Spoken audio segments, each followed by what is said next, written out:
ರುದ್ರ ಕೆಂಜಡೆ ಹುರಿಗಣ್ಣು, ಕಿವಿಗೆ ಚವಳಿಯ ಮುತ್ತು, ಕರಡಿಗೆ ಶಿವದಾರ, ಕುಂದಣದ ಹುಡುದಾರ, ಕುತ್ನಿಯ ಹಿಜಾರ, ಕರದಲ್ಲಿ ಕಠಾರಿ, ಅಸುರದಗಲೆಯ ಮೇಲೆ ಅಸನಾದ ನಡುಕಟ್ಟು, ಮುಂಗೈಗೆ ಬಂಗಾರದ ಬಳೆಯನ್ನು ತೊಟ್ಟು ಅಖೋ ಬಂದನಯ್ಯ ಆ ಕಡೆಯಿಂದ, ಇಖೋ ಬಂದನಯ್ಯ ಈ ಕಡೆಯಿಂದ.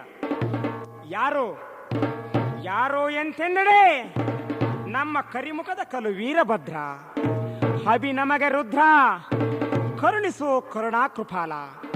ನಿಮ್ಮ ಪವಾಡವು ಹೊಂದಿಗುಂಟು, ಇಂದಿಗಿನ್ನೆಲ್ಲಿರುವುದು ಎಂಬುವ ಶತದ್ರೋಹಿಗಳಿಗೆ ನೀನೇ ಗಂಡನಯ್ಯ ಕಡೆ.